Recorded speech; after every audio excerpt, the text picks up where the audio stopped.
di sudut bucu tepi pintu library yang tertutup tadi.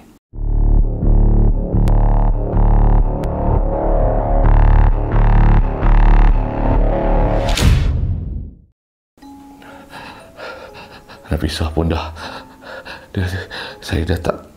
dia terkelu lidah, dia tak tahu nak buat apa, dan tiba-tiba susuk tubuh tadi datang mendekat perlahan-lahan menuju ke arah dia dalam keadaan kepalanya menunduk, rambutnya panjang begitu, bawah berjalan ataupun mendekati Nafisah dalam keadaan perlahan-lahan.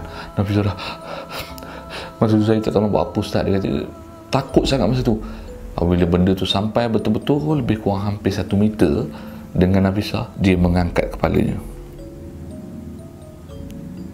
Alangkah terkejutnya Nafisah apabila melihat wajah susuk wanita tadi tidak mempunyai muka, kosong sahaja.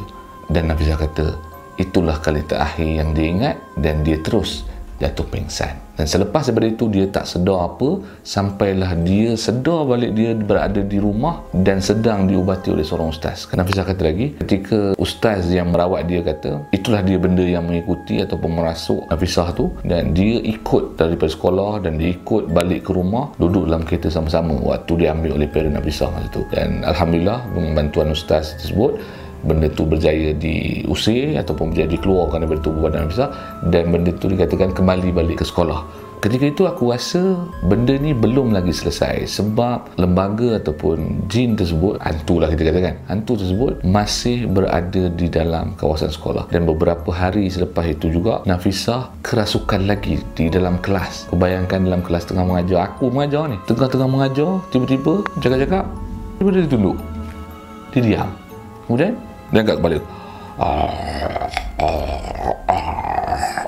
Aku bayangkan dia macam tu dalam kelas. Aku kalau tak silap aku beberapa hari juga dalam masa tempoh seminggu tu, beberapa hari dia berkelakuan macam tu. Mana kata benda tu datang merasuk dia beberapa kali. Tapi masa tu aku dah bersedia dah, aku dah download dah ayat Ruqyah daripada YouTube ke daripada mana aku tak ingat. Aku letak dalam laptop aku, bila dia kena rasuk je aku terus on. Nak baca sendiri panjang malas kan. So aku on, dan setiap kali bacaan dia keluar, benda tu keluar lah, dia tak tahan. Okay. So kemudian aku rasa kalau dibiarkan macam ni memang tak ada apa. Jadi aku pun ambil inisiatif, aku cuba kontak dengan satu orang perawat yang aku kenal. Ustaz adalah seorang ustaz yang aku lupa nama dia. Dia tinggal di Puchong. Aku cuba dapatkan buah fikiran dia. Menurut firasat dia, dia kata aku kena berhadapan dengan makhluk tersebut. Aku kena datang jumpa dan tanya dia apa yang dia nak sebenarnya. Korang bayangkan aku nak kena berhadapan dengan benda tu dan nak kena deal, tanya dia apa yang dia nak, kenapa dia ganggu anak murid aku. Bila aku dengar macam tu, aku cakap, alamak, aku dah lah bukan berani sangat, penakutnya orang kan. Tapi aku tak ada pilihan.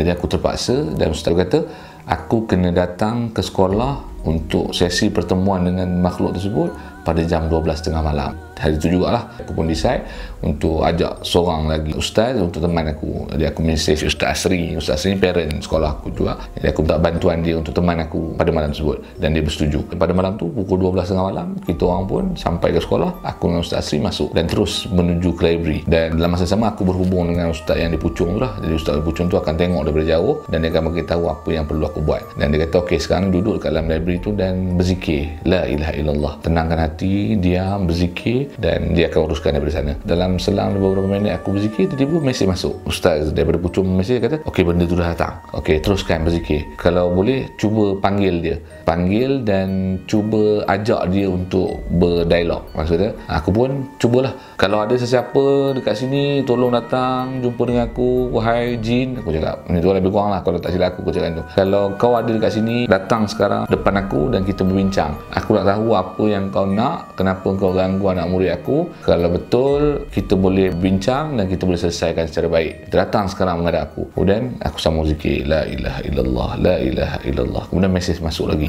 Ustaz kata dia dah tak ada dekat library, dia dah pergi ke bilik belakang. Dia kata dekat belakang bilik komputer. Okey, di antara bilik komputer tu nak ke pejabat belakang tu yang kosong dia kata tu, ada satu macam laluan lah, laluan sempit lah, kecil je, muat untuk seorang atau dua orang punya, kalau berselisih tu boleh lalu lah.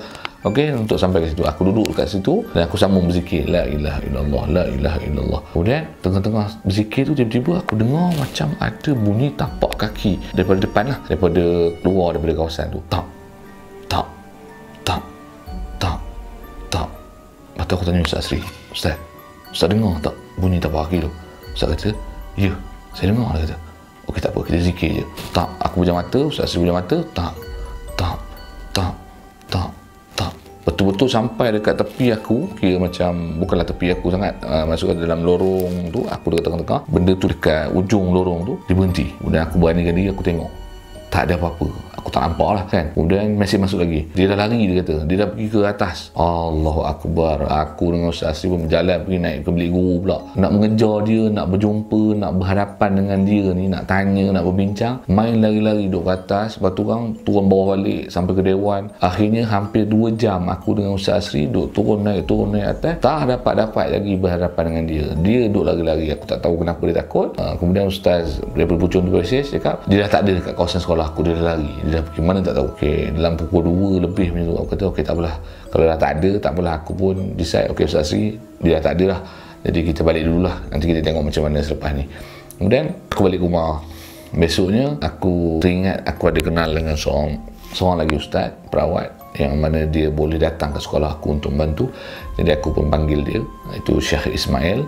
Aku cakap, Syekh tolonglah datang sekolah Ana, bantu. Ada gangguan ni kan, sebab kalau tak dibuang nanti masalah, takut budak-budak akan sentiasa terganggu. Sebab ada murid-murid lain yang mengadu pada aku, bila waktu petang, bila budak-budak ramai dah balik, ada juga yang balik lambat kan, parent datang lambat ambil anak dia. So kadang-kadang dia orang main-main lari-lari masuk ke kelas dah tutup lampu, ataupun kawasan-kawasan kelas dia orang dah tutup lampu, dan memang murid-murid mesti berada di dewan tunggu parent datang ambil. Tapi adalah, biasalah budak-budak kanak-kanak duduk lari-lari main kat atas. Dia orang kata ada ternampak perempuan rambut panjang berbaju putih berdarah duduk dalam kelas berdiri tegak, dan kadang-kadang dia menjerit lari-lari, hantu. Padan muka kadang kata yang korang pergi main lari-lari tu, kenapa? Janganlah main lari-lari.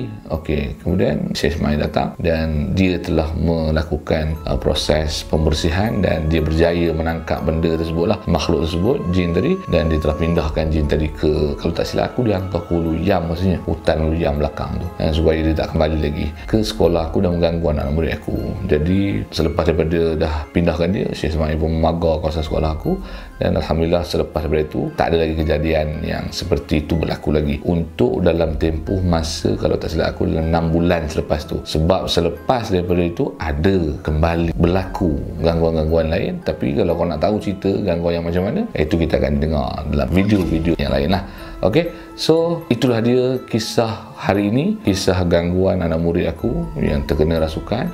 Dan apa yang kita boleh dapat pelajari tentang ini, tolong banyakkan pendinding diri kita. Mana kata banyakkan amal dan juga banyakkan isi diri kita, jiwa kita dengan ayat Quran, dengan ilmu-ilmu yang bermanfaat, zikir, dan juga selawat Nabi banyak-banyak, dan sentiasa berdoa kepada Allah Ta'ala. Semoga Allah melindungi kita daripada sebarang gangguan dan anasir yang tidak baik. Okey, bukan saja dari segi makhluk yang tidak nampak, dan juga makhluk yang nampak, iaitu manusia ataupun haiwan ataupun apa-apa saja. Jadi aku doakan agar korang semua sentiasa berada dalam keadaan yang selamat, dilindungi Allah Subhanahu Wa Taala. Itu saja untuk hari ini. Kalau korang suka, jangan lupa subscribe bagi yang belum subscribe. Jangan lupa like, share, dan tolong komen apa sahaja yang korang rasa tentang video ni, dan aku akan perbaiki lagi di masa-masa akan datang. Itu saja. Terima kasih. Assalamualaikum. Bye bye.